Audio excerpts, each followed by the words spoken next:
reka ndabivuge uri mwiza Yesu uri mwiza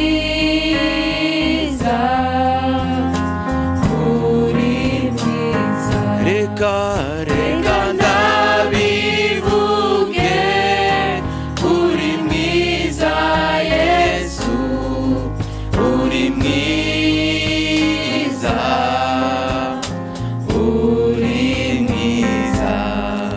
Alléluia. Alléluia. Bonjour à tous. J'espère que vous allez bien. Nous avons commencé par louer Dieu parce qu'il est digne de louange. Amen. Prenons la parole de Dieu en Romains chapitre 8,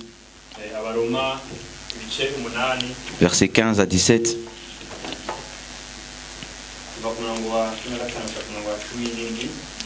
On peut lire en Kinyarwanda, en Kirundi.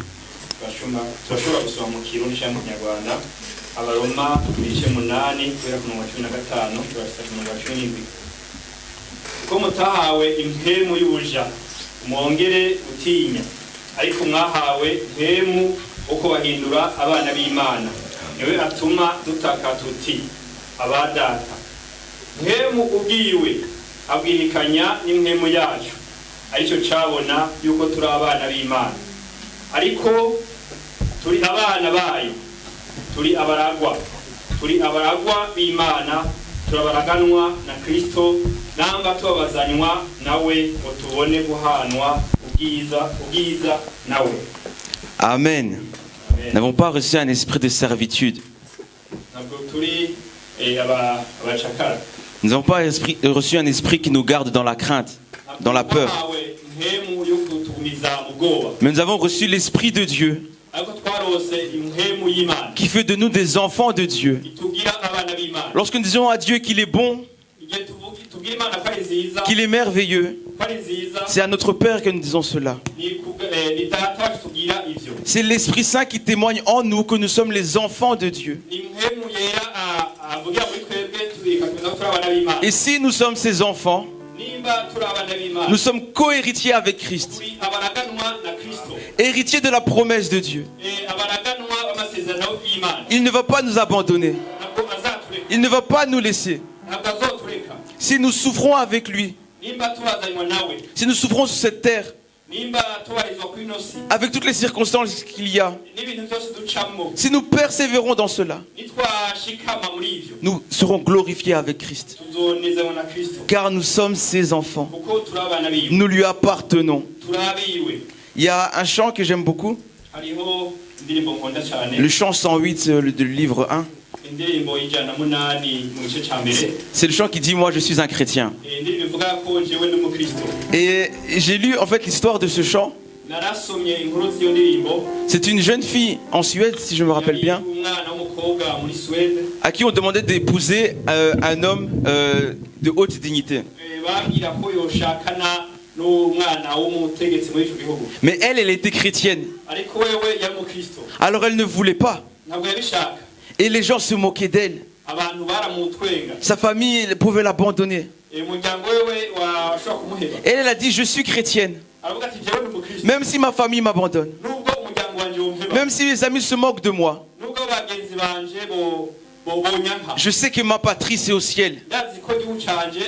Et nous aussi, en tant qu'enfants de Dieu, même si sur la terre il y a la souffrance, même s'il y a le rejet, nous savons que nous sommes co-héritiers avec Christ et qu'il y a des promesses qui nous attendent là-bas dans le ciel. Dieu ne va pas nous abandonner. Amen. Chantons ce chant. Ngendumu Kristo nzahora ndiwe mu bintu byose ngeze kugufa. Ngendumu Kristo mpora bihamya nawe igihugu cyose cyanseka. Ngendumu Kristo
Éternel Dieu de gloire, merci pour ta grâce. Merci pour cette réunion de prière. À toi la gloire, Seigneur. Fais que tout se passe selon ta volonté et que ton Saint-Esprit vienne toucher nos cœurs. Qu'il puisse nous témoigner que nous sommes tes enfants, que nous soyons en communion avec toi. Merci pour tout, Père. Amen. Bienvenue au groupe de louanges. Nous pouvons mettre debout pour adorer avec eux.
Oui,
Soumettez-vous donc à Dieu, résistez au malin, et il fuira, fuira, fuira, loin de vous.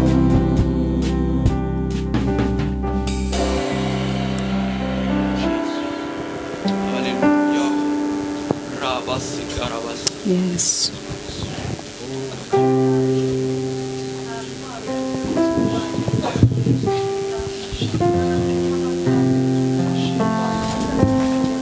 Il n'y a aucune parole qui nous combattra qui soit capable de le faire.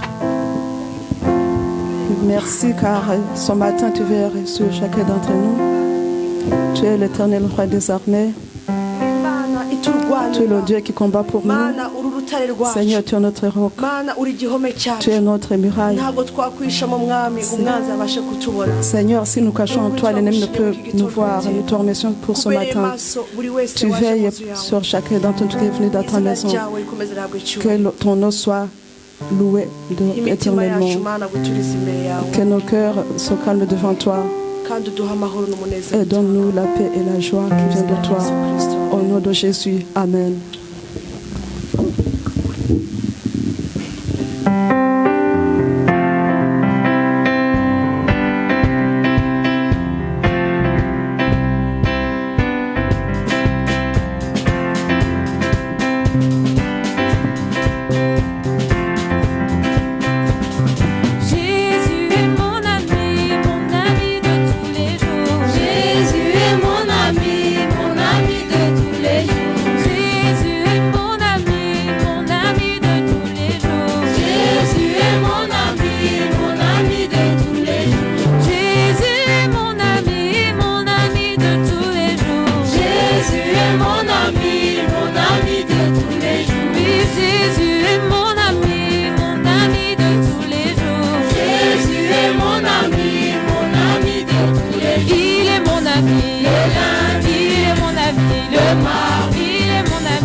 Tu es notre ami éternellement.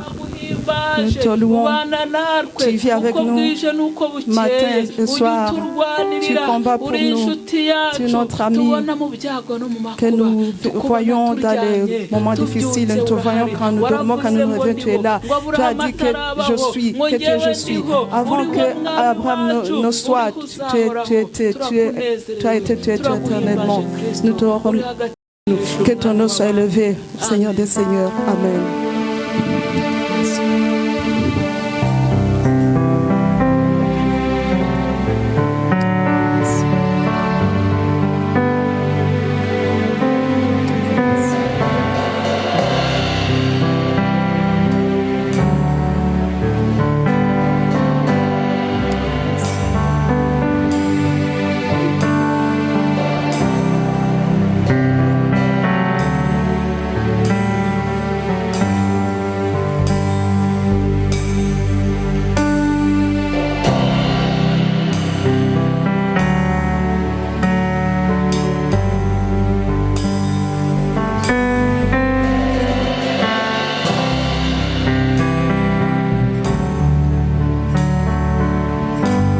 Mwami tuzamuye amaboko yacu nk'ikimenyetso cyo guca bugufi muri iki gitondo ubwoko bwawe buri imbere utwakire wemere iki gitambo cy'amashyi. Haleluya.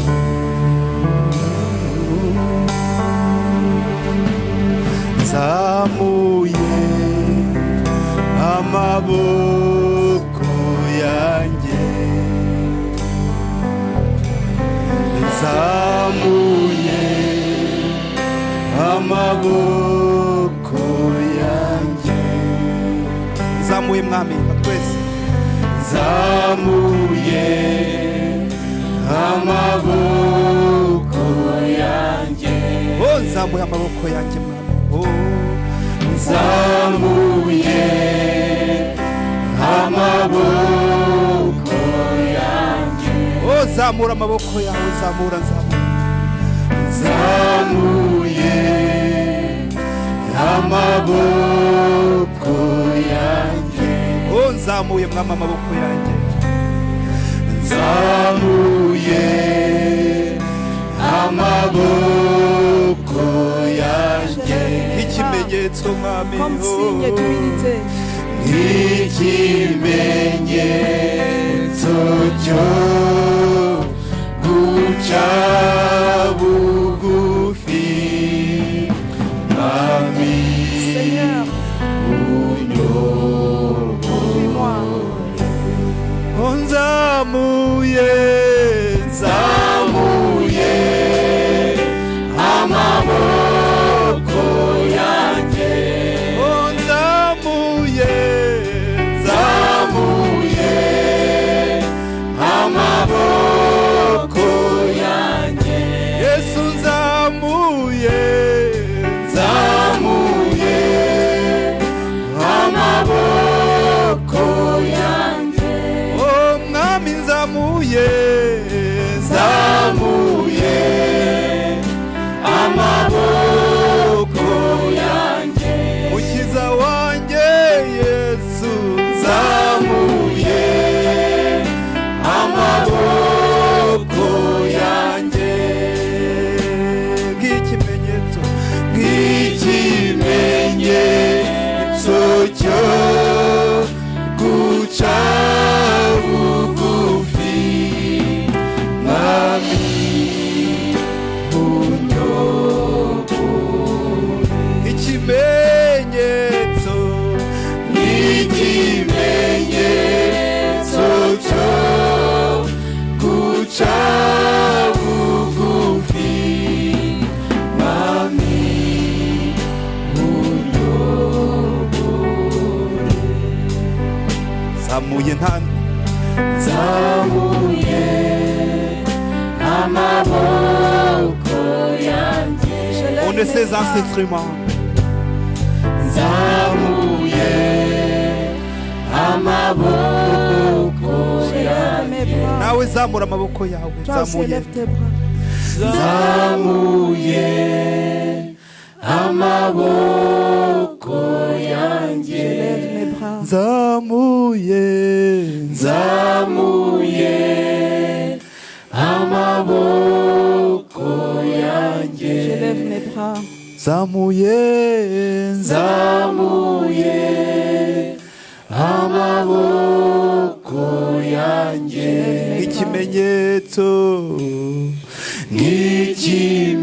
nk'ikimenyetso cyo guca bugufi. Comme un signe d'humilité. Seigneur, conduis-moi. zamura amaboko yawe Élève ushime tes bras Imana. pour louer Dieu. zamura amaboko yawe Élève tes bras nk'ikimenyetso cyo guca comme un bugufi. signe d'humilité. uvuga uti mwami ndifuza Et ko dis, wanyobora, Seigneur, j'aimerais que tu me ndifuza conduises. gufata ubuzima bwanjye, J'aimerais que tu conduises ma vie, ubugingo bwanjye, ma vie, imibereho yanjye, mon avenir. byose aba ari wowe utegeka. Que tu conduis tout. mwami unyiyoborere, Que tu, toi-même, que tu mwami me diriges. unyiyoborere. Que toi-même, tu me diriges. Oh mwami, oh baba, baba. Baba.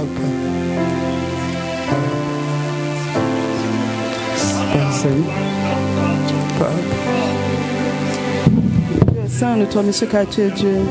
Yes.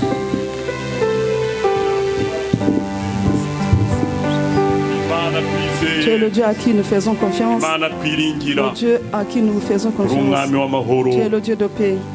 Tu es digne d'être loué et se présenter devant toi. Ce matin, nous nous humilions kugira ngo ushyirwe hejuru pour nk'Imana que yacu. toi sois élevé comme notre Dieu. Watwemereye ubana Tu as natwe mu iri accepté, joro. tu as été avec nous pendant la nuit. Watwemerera tubona gucya k'uyu Tu munsi. as accepté pour que nous puissions avoir Twongereye la lumière iminsi yo d'aujourd'hui. kubaho, twongereye amasaha Tu yo as kubaho. augmenté pour nous les jours Natwe et les heures pour turabigushimiye vivre. nk'Imana yacu, Et nous duciye bugufi tous, nous mushyirwe te remercions hejuru. comme notre Dieu et Emera sois élevé. kuzamura amaboko kwa buri wese mu iki Accepte gitondo. l'élévation de l'honneur de Akwereka chacun mwami ko aciye d'entre bugufi nous, imbere y'amaso qui te yawe. montre qu'il se Kandi imitima humilise devant yacu toi, inogera imbere y'amaso yawe que ice nos cœurs bugufi s'humilient kugira ngo devant toi, icyubahiro cyawe kigaragare Que ta gloire kandi se kugira ngo manifeste. natwe mwami yesu kirisito que nous tous, Seigneur twumve ko Jésus, dufashijwe nous twambaye pouvons imbaraga ziva comprendre kuri que wowe. nous sommes revêtus de ta puissance reka venant de toi. utegeke Que tu reka diriges, utegeke imitima que tu diriges les utegeke mana que utegeke tu conduises les cœurs, utegeke kukwe que gutegeka tu conduises, urakoze car mu tu izina es ryawe digne Yesu. d'être dirigeant.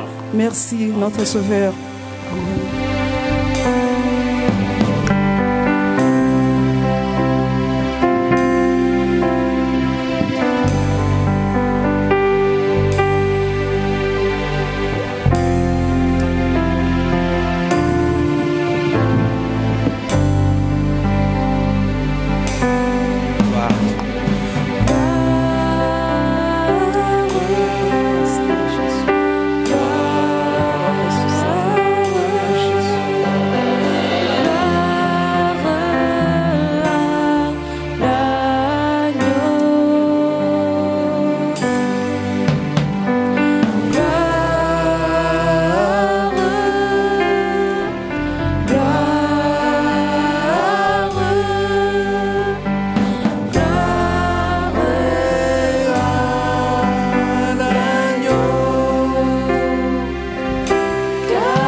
Seigneur. Dis-lui à quel point il est glorieux, à quel point il est digne de louange. Déverse-lui ton cœur. Ne garde pas tout en toi, mais sois libre devant Dieu. Parle-lui. Dis-lui, Seigneur, tu es glorieux. Malgré ma situation, malgré mes combats, c'est toi qui es Dieu. C'est toi qui vas me délivrer. Et si Dieu t'a délivré, chante gloire. Gloire à toi, Jésus. Louange à ton nom. Que ton nom soit élevé. Que ton nom soit élevé très haut. Tu en es digne, Seigneur. Toi le libérateur. Toi le sauveur des âmes. Toi qui remplis nos cœurs de ton esprit. Toi qui nous as sauvés des péchés. Toi qui fais de nous tes enfants. Gloire. Gloire. Nous disons Alléluia avec les anges. À celui qui était, qui est, qui vient. Le roi de gloire. Jésus-Christ. Celui qui a les clés de la mort et du séjour des morts.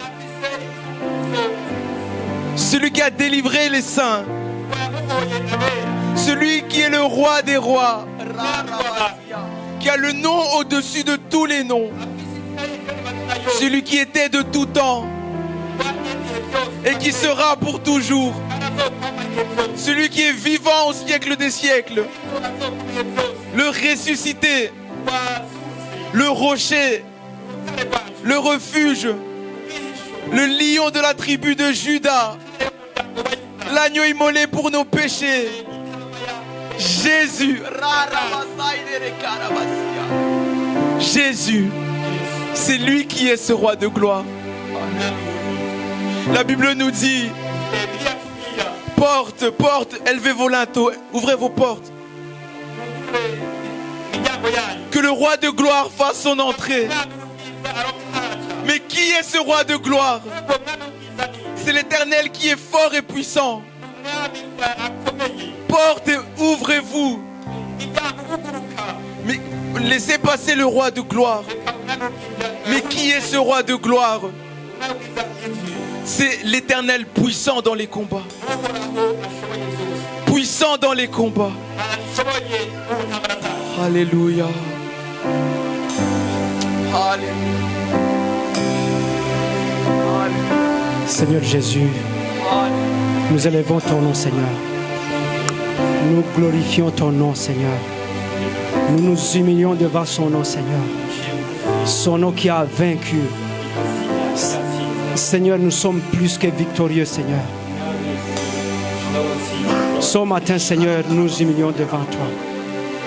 Seigneur, sois glorifié. Sois élevé ce matin, Seigneur. Que tous genoux fléchissent devant toi, Seigneur. Que toute langue confesse que tu es Dieu, Seigneur. Seigneur, tu es l'alpha de notre vie. Tu es l'oméga de notre vie, Seigneur. Que le Saint-Esprit, Seigneur, nous aide. Qu'il vienne continuer à œuvrer dans nos cœurs. Sois le premier dans nos vies, Seigneur. Béni soit ton nom. Amen. Amen. Amen. Vous pouvez vous asseoir. Le groupe de louanges peut rester encore un instant. On arrive au moment des dîmes et des offrandes. Mais avant, y a-t-il un enfant qui a eu son anniversaire? Qu'on puisse le célébrer ensemble. S'il n'y en a pas, on va passer aux dîmes et aux offrandes. Je vais demander à Papa Dani de prier pour les dîmes et les offrandes. Amen. Mana ishobora byose turagushimira kuri Imana yumva kandi idukunda. Turagushimira ubuntu bwawe. Turagushimira ko utuba hafi igihe cyose. Kuko tukubona ibihe byose mu bikomeye no mu byiza. nuko rero tweretse amaturo agiye gutangwa turagusaba kugira ngo abayatanga bose Mana ubongere umugisha kandi n'abatabonye icyo batanga Mana nabo baha umugisha ubutaha bazabona icyo batanga kandi tukweretse n'abazayakoresha uyu turasaba kugira ngo ubahe ubwenge bwo kuyakoresha neza umurimo mu buryo bukwiye tubisabye twizeye ko ubiduhereye ubuntu mu izina ryawe ryera amen. Amen. On va chanter ce chant en donnant les dîmes. Ensuite, les chorales vont suivre pour donner les offrandes. En donnant les offrandes. Amen. Alors, on va donner les dîmes et les offrandes pendant que je chante ce chant.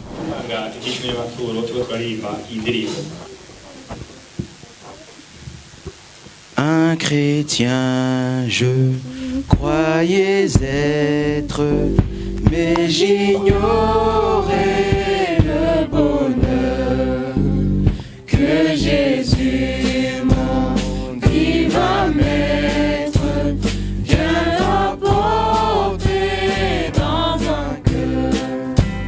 Oh, la paix que Jésus donne, je ne la connaissais pas. Tout sur mon chemin, pouvons nous mettre debout, depuis qu'il conduit mes pas, sa puissance souveraine maintenant règne sur moi. Du péché brise la chaîne, me rend vainqueur par la foi. Oh, la paix que Jésus donne, je ne la connaissais pas. Tout sur mon chemin rayonne, depuis qu'il conduit mes pas. Et tranquillement j'avance, m'appuyer sur mon Sauveur. Son adorable présence me donne le vrai bonheur. Oh, la paix que Jésus donne, je ne la connaissais pas.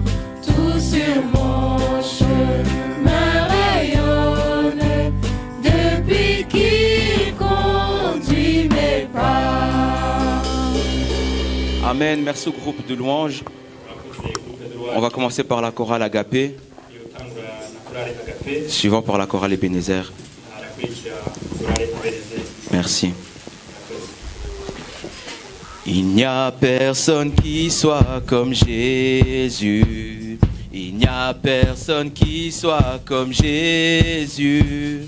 Il n'y a personne qui soit comme Jésus. Il n'y a vraiment personne comme lui. Il n'y a personne. Il n'y a personne qui soit comme Jésus. Il n'y a personne. Il n'y a personne qui soit comme Jésus. Il n'y a personne qui soit comme Jésus. Il n'y a vraiment personne comme lui. Il n'y a personne qui soit comme Jésus. Il n'y a personne qui soit comme Jésus. Il n'y a personne qui soit comme Jésus. Il n'y a vraiment personne comme lui. Oh, il n'y a personne. Il n'y a personne qui soit comme Jésus. Il n'y a personne qui soit comme Jésus. Il n'y a personne qui soit comme Jésus. Il n'y a vraiment personne comme lui. J'ai longtemps marché. Marché, marché, personne, personne. J'ai tourné, tourné, personne, personne. J'ai fouillé, fouillé. Il n'y a vraiment personne comme lui.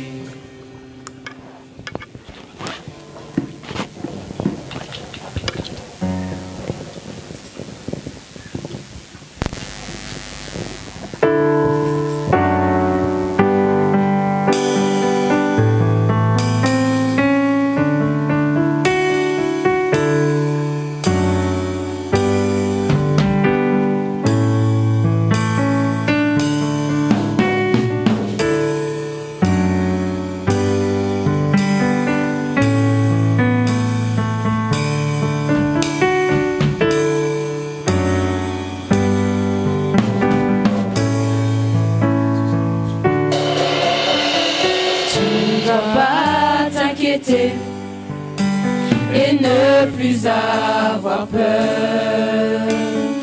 La joie vient le matin, les problèmes ne durent qu'un temps, car il y a un ami nommé Jésus qui effacera tes larmes. Et si ton cœur est blessé, juste lève tes mains et dis: je sais que je réussirai, je sais que je résisterai, quel que soit ce qui arrivera, ma vie est dans tes mains. Avec Jésus je le peux, avec lui je résisterai, quel que soit ce qui arrivera, ma vie est dans tes mains.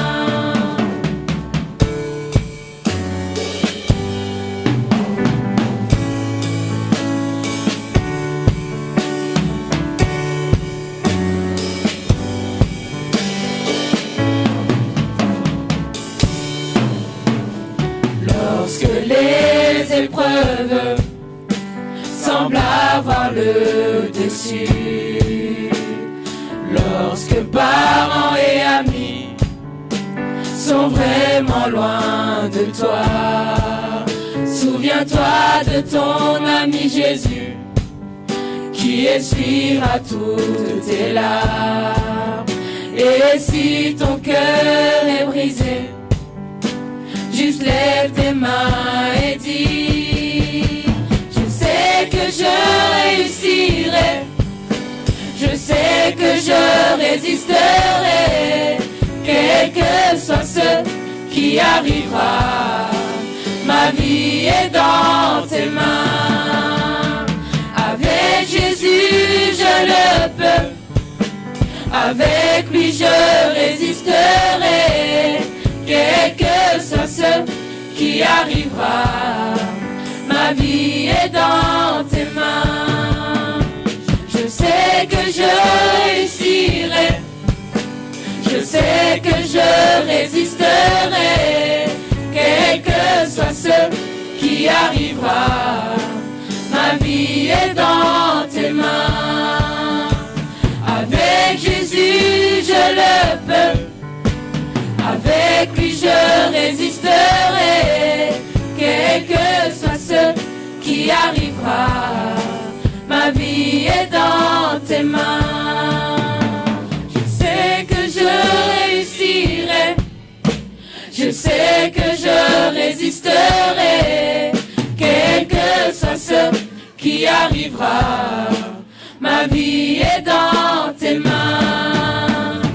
Avec Jésus je le peux, avec lui je résisterai, quel que soit ce qui arrivera, ma vie est dans tes mains. Je sais que je réussirai, je sais que je résisterai, quel que soit ce qui arrivera, ma vie est dans tes mains. Avec Jésus je le peux, avec lui je résisterai, quel que soit ce qui arrivera, ma vie est dans tes mains. Quel que soit ce, quel que soit ce qui arrivera, ma vie est dans tes mains. quel que soit ce, quel que soit ce qui arrivera, ma vie est dans tes mains.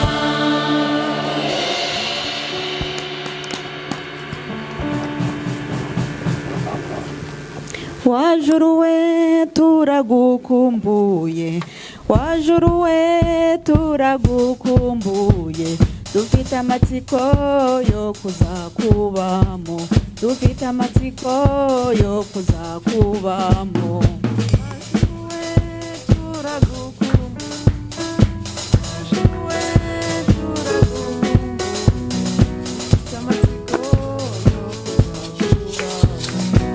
Amatsiko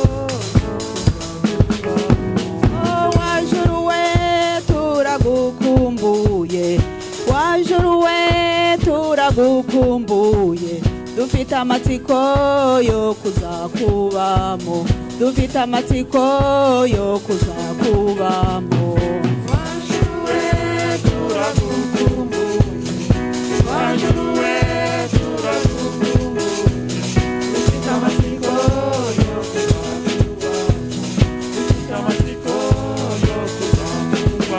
Oh, itorero riragukumbuye, abaririmbyi turagukumbuye, dufite amatsiko yo kuzakubamo, dufite amatsiko yo kuzakubamo. Ajuwe turagukumbuye, ajuwe turagukumbuye, dufite amatsiko yo kuzakubamo, dufite amatsiko yo kuzakubamo, dufite amatsiko yo kuzakubamo, dufite amatsiko yo kuzakubamo, amatsiko yo kuzakubamo, dufite amatsiko yo kuzakubamo. Banira nawe akaramata, onzibanira nawe akaramata, onzibanira nawe akaramata, Yesu nzibanira nawe akaramata, onzibanira nawe akaramata, nzibanira nawe akaramata, onzibanira nawe akaramata, Yesu nzibanira nawe akaramata, onzibanira nawe akaramata.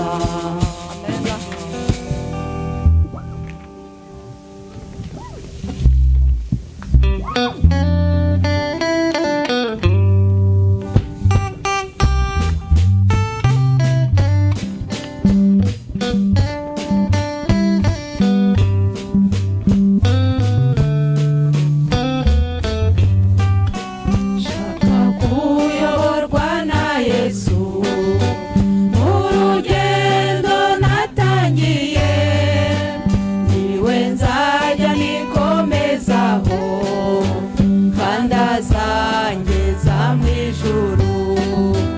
Shaka kuyoborwa na Yesu mu rugendo natangiye, niwe nzajya nikomezaho kandi azangeza mu ijuru. Yesu ni bendera yanjye, nizamuwe iminsi yose, abana n'abamwizera bose, abakomeza umutima. Yesu ni bendera ryanjye, nizamuwe iminsi yose, abana n'abamwizera bose, abakomeza umutima.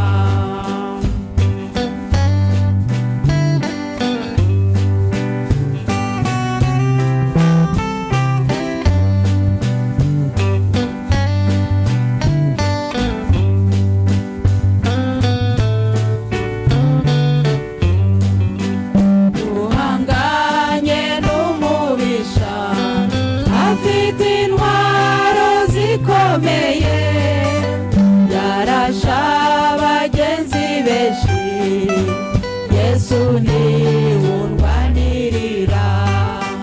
Duhanganye n'umubisha, afite intwaro zikomeye, yarasha bagenzi benshi, Yesu ni wundwanirira. Yesu ni bendera ryanjye, rizamuwe iminsi yose, abana n'abamwizera bose, abakomeza umutima. Yesu ni bendera ryanjye, rizamuwe iminsi yose, abana n'abamwizera bose, abakomeza umutima.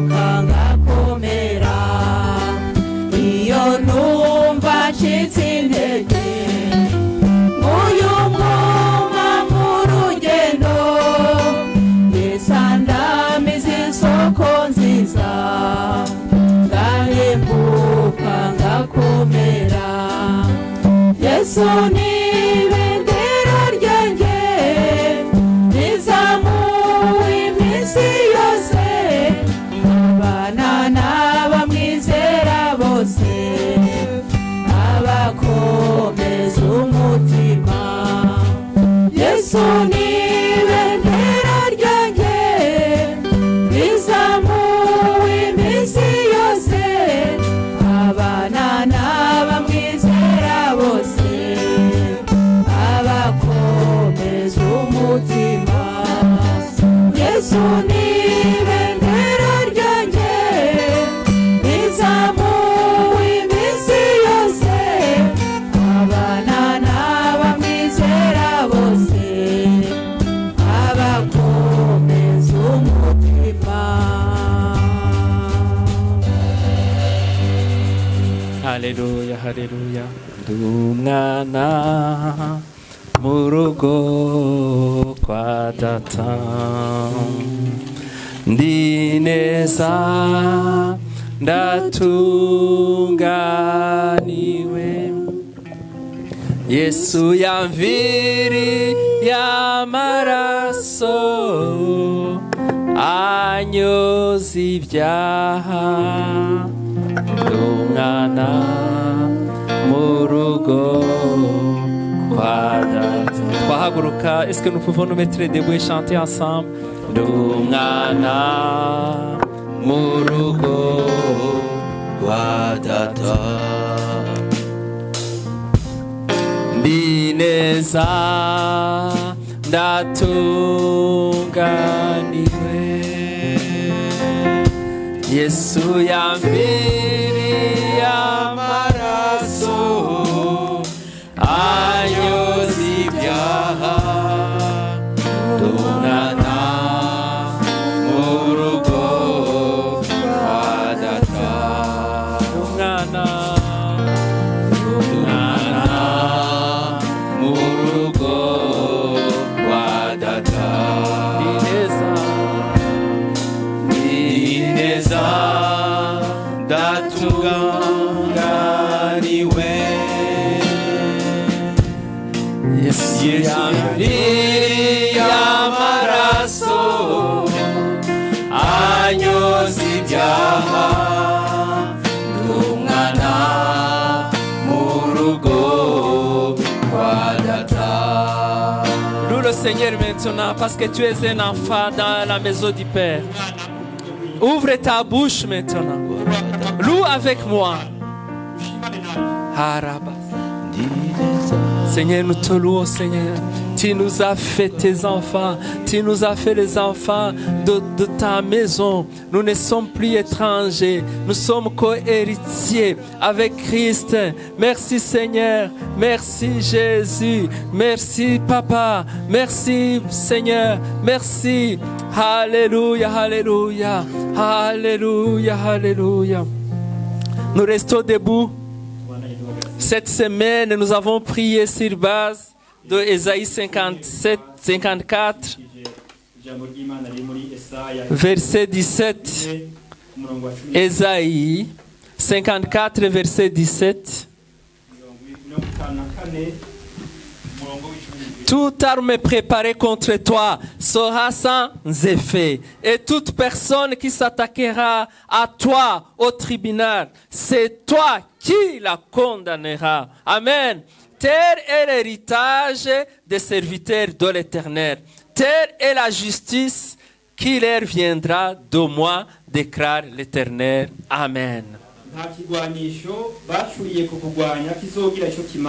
kandi ururimi rwose ruzohagurukira kukuburanya uzorutsinda. Ivyo nivyo mwandu w'abasavyi banje jewe uhoraho, kandi uko niko kugororoka kwabo kwanduruka kuri jewe, jewe uhoraho ndabivuze. Amen. Il y a dans le monde des ténèbres les endroits où les démons les sorciers, les envoûteurs et les enchanteurs se mettent ensemble pour forger des armes contre toi, kugira ngo bacure intwaro zo kukugwanya contre ta vie, kugwanya ubuzima contre bwawe, ta famille, kugwanya umuryango wawe, contre tes biens. kugwanya itunga Ils ryawe. se réunissent, Baraterana ils fabriquent des armes. bagakora ibigwanisho. Il y a l'endroit dans le monde spirituel Hariho ahantu où les gens se réunissent ahantu bakoranira et ils commencent à condamner ta vie. bakagerageza guca urubanza ubuzima bwawe. Alors nous allons prier Rero tugiye gusenga pour briser toutes ces manigances. kugira ngo duhagarike iyo migambi. Nous allons brûler l'endroit où ils se tugiye réunissent. guturira aho bakoranira. Nous allons brûler les armes. tugiye guturira Au nom ibigwanisho de Jésus. mu izina rya Nous Yesu. allons appeler le feu. tugiye guhamagara umuriro. Alléluia. Nous Amen. allons appeler le feu tugiye guhamagara umuriro pour brûler, kugira ngo pour duturire, consumer kugira ngo dutwikire les plans qui ont été conçus contre imigambi toi, yose yakozwe ku bwawe, contre cette église, ku bw'itorero, contre les serviteurs et servantes de ku cette bw'abakozi église. b'Imana bo muri ino Au nzu. nom de Jésus, Mu izina rya nous Yesu. allons prier. Tugiye Nous allons gusenga. attaquer l'ennemi. tugiye Au nom gutera de mu Jésus. izina rya Yesu.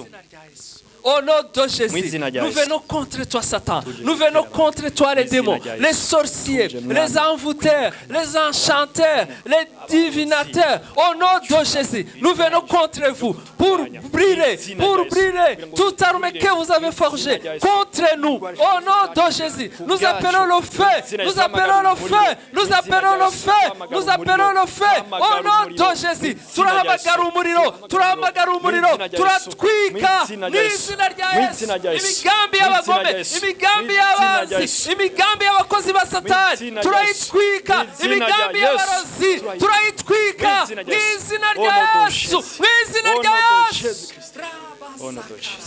n'izina rya Yesu, n'izina rya Yesu. Au nom de Jésus. Satan, tu dois partir. Satani ateza kugenda. Tu dois partir. utegeza kugenda. Tu dois partir utegeza maintenant. kugenda Au ubu nom de Jésus. mu izina rya Au Yesu. nom de Mu Jésus. izina rya Tu Yesu. n'as ni part, nta mugabane ni ufise, héritage nta mugabane ufise dans cette maison de muri iyi prière, nzu yo dans la vie gusengerwamo, des uns et des mu autres. buzima bwawe Au canke nom de bariya, Jésus. mu izina Toi, rya Yesu. maladie, wangwara we tu dois partir. uteza kugenda Au nom de mu Jésus. izina rya Yesu. Toi, démon, wa dayimoni we tu dois partir. uteza kugenda. Tu n'as ni part. nta Tu mugabane, n'as ni part. nta Tu n'as pas mugabane, droit à nous. nta Au burenganzira nom de ufise Jésus. mu izina Au rya nom de Yesu. mu Jésus. izina rya Yesu. Ndumwana mu rugo kwa data, ndi neza ndatunganiwe, Yesu yamviriye amaraso anyoza ibyaha, ndumwana mu rugo kwa data. Pouvez vous asseoir. murashobora kwicara. Nous vous accueillons dans le nom de notre Seigneur Jésus-Christ. turabakira mu izina ry'umwami wacu Yesu Kristo. Vous êtes les bienvenus dans cette maison de prière. muhawe ikaze muri ino nzu yo gusengerwamo. Est-ce qu'il y a une personne, si c'est pour elle, c'est la première fois Mbega hariho dans cette umuntu maison, ryoba ari irya mbere yashitse muri ino nzu yo gusengerwamo, elle peut se lever arashobora et guhaguruka nous allons l'accueillir.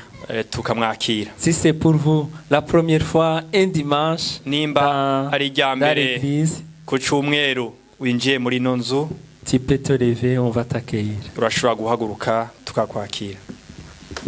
Amen, amen. Amen. Amen. Vous pouvez donner le micro à Patrice. murashobora guha mikrofone Patrice. Fabrice, papa. Ego Yesu ashimwe. Nabazaniye umutamukanyi wanje. Je vous ai amené mon épouse. Namukuye i Burundi. Je l'ai trouvé au Burundi. Ego. Voilà. Yitwa Gande. Yitwa Irambona Frida. Elle s'appelle Irambona Frida. Amen. Amen. Amen, amen. Donc notre frère s'est marié au Burundi. Muvukanyi wacu yagize ubukwe mu Burundi. Et il nous avait prévenu qu'il allait yari se marier. yabitumenyesheje ko agiye kubaka ugwiwe. Sa femme, elle est sauvée. Umutambukanyi wiwe arakijijwe. Et nous sommes heureux de l'accueillir parmi nous. Turanezerewe no kumwakira hagati muri twebwe. Alors nous allons nous lever.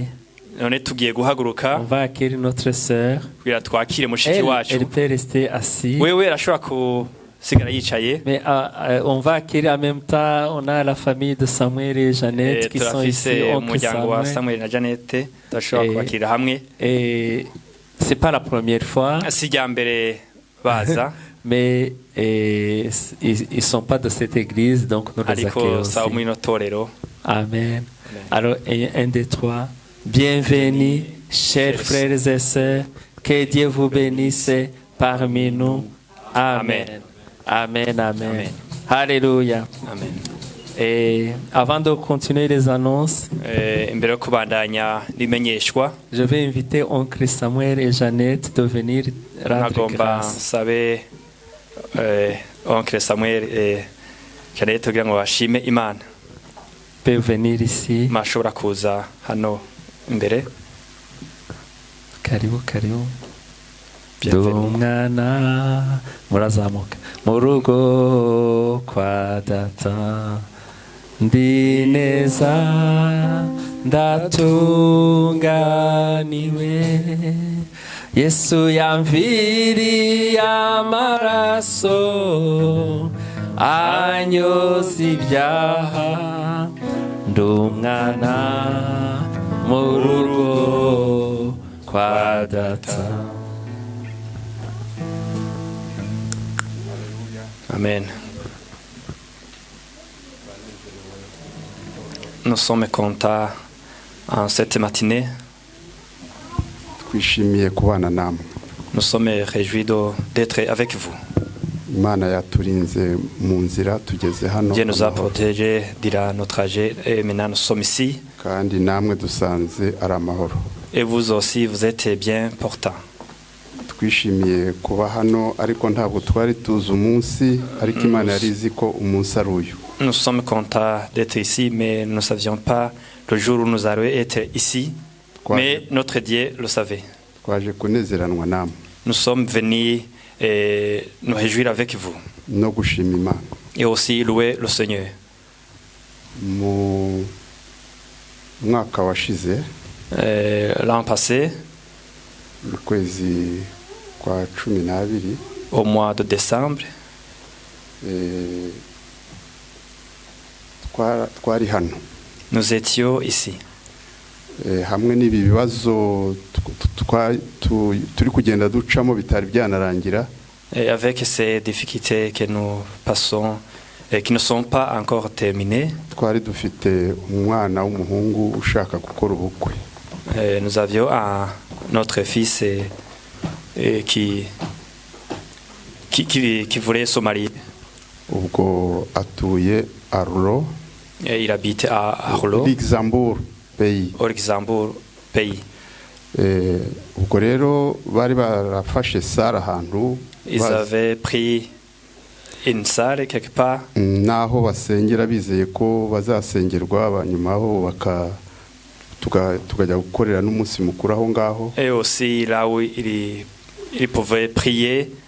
Ariko ibihe ntibyabikunze. Mais le temps n'avait pas permis que ça soit ainsi. Naho basengera naho kugira ngo babemerere bari gukora ahantu bakodeshaga beneho baranze. Et parce que là où il priait c'était l'endroit c'était une salle louée, c'était pas possible. Noneho naho dusengera natwe Bruxelles ubwo twari turi kwimuka. Là aussi nous prions là où nous prions à Bruxelles, nous étions en train de déménager. Noneho tuza gukomanga hano. Et nous avons toqué ici. Muradukingurira. Et vous nous avez ouvert les portes. Twaje rero gushimira itorero. Nous sommes venus pour dire merci à l'église. L'église ici à Monsi. Et dire merci aussi aux responsables de cette église byadukoze ku mutima kuko twabaye nk'abari kuza iwacu mu rugo qui nous a touché vraiment nos cœurs. Et nous sommes sentis comme si nous sommes chez nous. Imana ibahe umugisha. Que Dieu vous bénisse. Ubwo turaririmba. Et nous allons chanter. Nkunda kuririmba. J'aime chanter. Kandi kuva ndi muto. Et aussi ça depuis longtemps que j'étais enfant. Kambabwira akantu gato kubasetsa. Je vais vous dire une petite chose pour vous faire rire. Noneho ubwo ndi mutoya turi mu rusengero na mukuru wanjye. Quand j'étais enfant, et nous étions à l'église avec mon grand frère. Imyaka ntimumbazi yari ibyo byose. Ne me demandez pas à quel âge. Ubwo twari twicaranye. Nous étions assis ensemble. We yaranandutaga. Lui, il était très grand que moi. Kwa kuntu umuntu avanga kurikirana n'undi ariko yaransumbye rwose no mu bwenge. Il était vraiment très grand puisque moi-même mais aussi dans l'intelligence. Haza abantu bavuye muri Congo b'abaririmbyi. Ils sont venus des chantres venant du Congo. Bari kuri alitari bari nkaha. Ils sont sur l'altar. Baratangira baririmba none ndabwira ndi kandi ndi buriya nanjye najyayo. Et ils ont commencé à chanter, je lui dis, et moi aussi je pouvais y aller. Et il m'a dit non. Mais je vais regarder avec un œil et j'ai couru vers les chantres. Même aujourd'hui, je me rappelle de ce chant qu'ils ont chanté. Ce chant dit, tu es un roc. C'est vraiment un chant de Kiswahili. Nous allons chanter le cantique 65 dans la deuxième partie.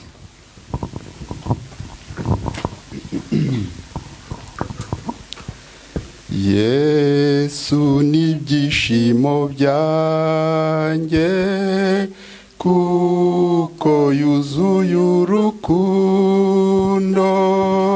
ashobora gukomeza umunyantege nke wese ubushizi bw'amanga imbaraga zikwiye naho nanyura mu rupfu Yesu n'umungeri wanjye umugozi w'urukundo niwo Yesu ambohesheje ntabwo n'urupfu rwabasha kuntandukanya na Yesu nemeye yuko antegeka nzamwumvira muri byose yanyijije kubw'ubuntu nazinuzwe ibyaha byose mbumbatiwe n'umukiza mu maboko y'urukundo urwo rukundo rwankunda sifite uko naruvuga niwe wampaye imbaraga zifashe umutima wanjye Yesu ni unyobora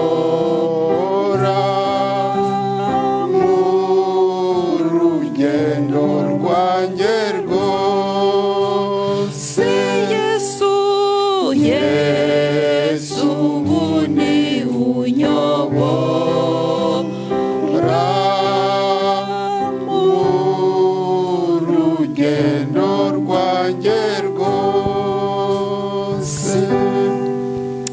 Yesu ashimwe. Que Jésus soit loué. Ni ukuri ntawabona uko ashima Imana kandi ntabwo ari ngombwa ko tuvuga menshi kuko Imana izi ibiri mu mitima yacu. Parce que Dieu connaît ce qui se trouve dans nos cœurs. Ndashaka gushima Imana ngewe mu isengesho. Je vais louer le Seigneur en priant. Kandi mutubabarire nubwo twatinze ariko pardonnez-nous parce que nous sommes venus un peu en retard.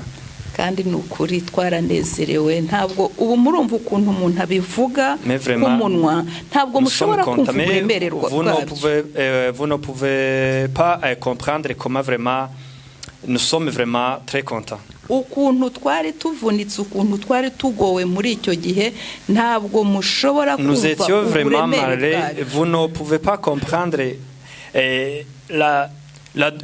vraiment le poids de ce douleur. Namwe ntibyari biboroheye. Vous aussi, ce n'était pas facile.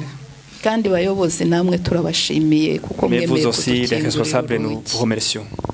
Murakoze cyane. Merci beaucoup. Mana data wa twese uri mu ijuru. Notre Dieu qui est au ciel. Turagushimye turaguhimbaje. Nous te remercions. Kubw'ibyiza udukorera.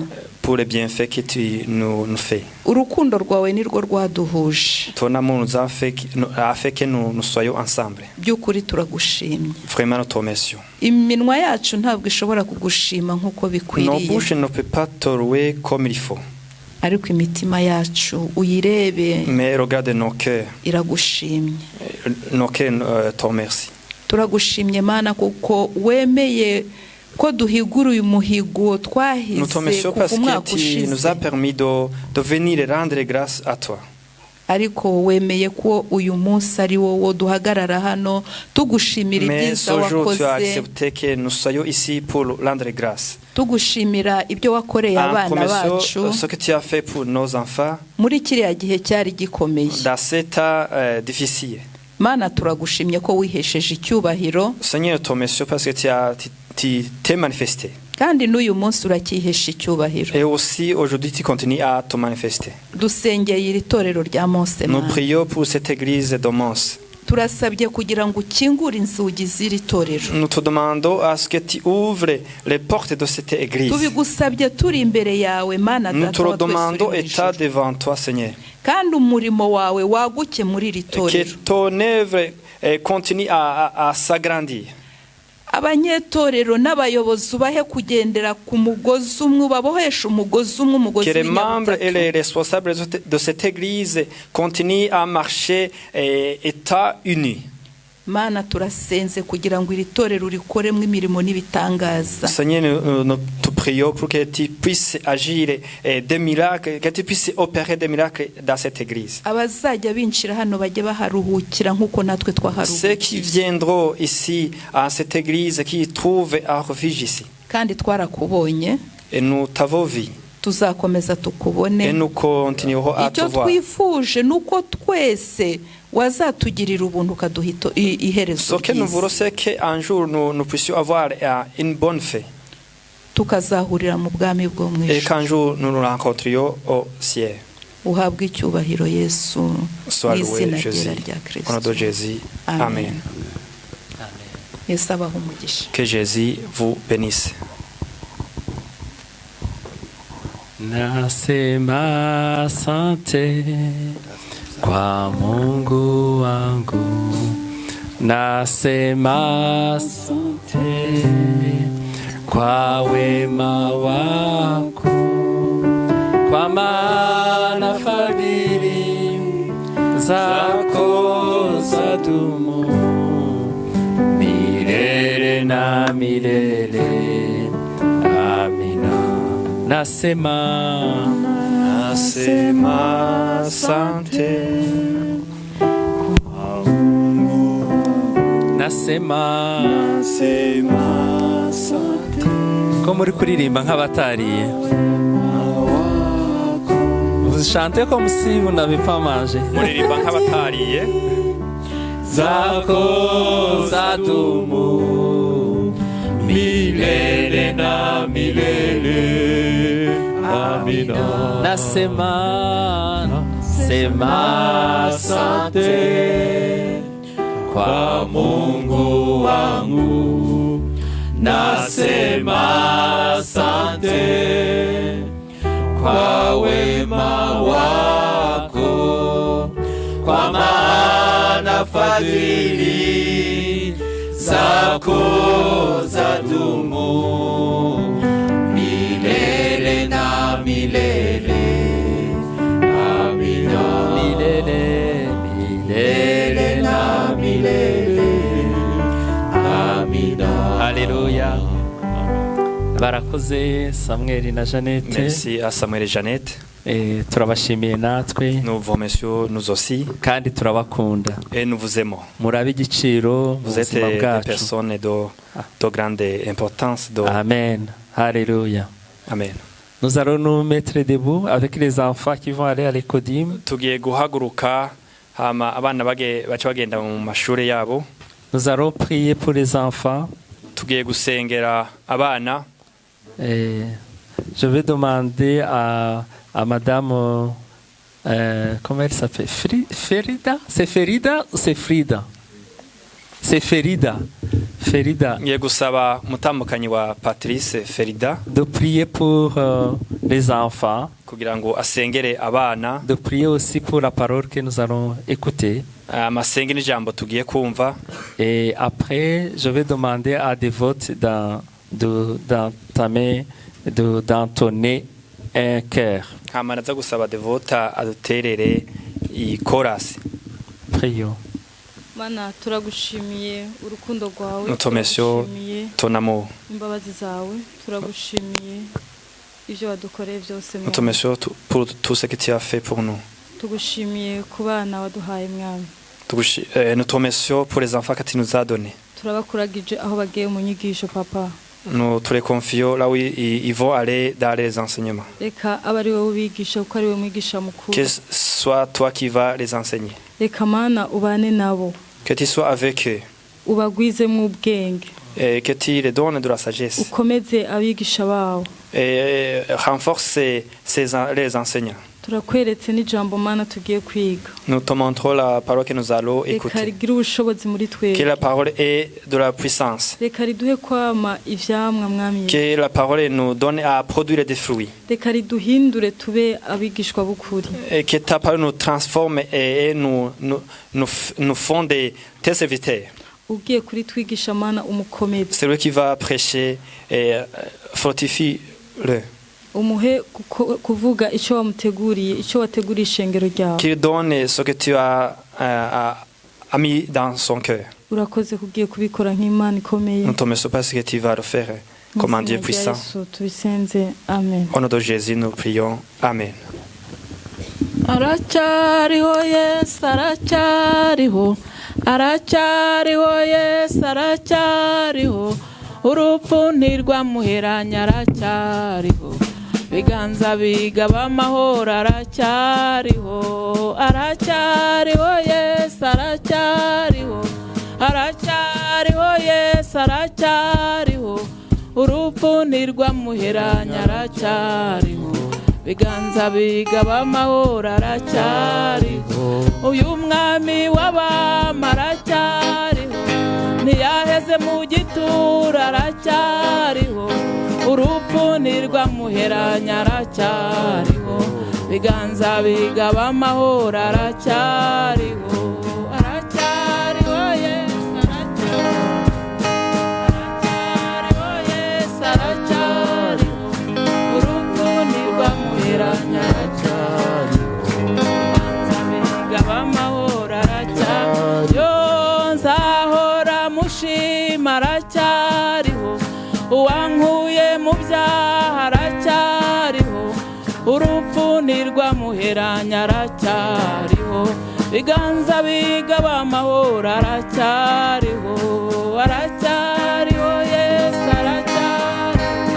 aracyariho Yesu, aracyariho, urupfu ntirwamuheranya, aracyariho, biganza bigaba amahoro, aracyariho, nimuze tumushima, aracyariho, tumutambira amashimwe, aracyariho, urupfu ntirwamuheranya, aracyariho, biganza bigaba amahoro aracyariho aracyariho Yesu aracyariho aracyariho Yesu aracyariho urupfu ntirwamuheranya aracyariho biganza bigaba amahoro aracyariho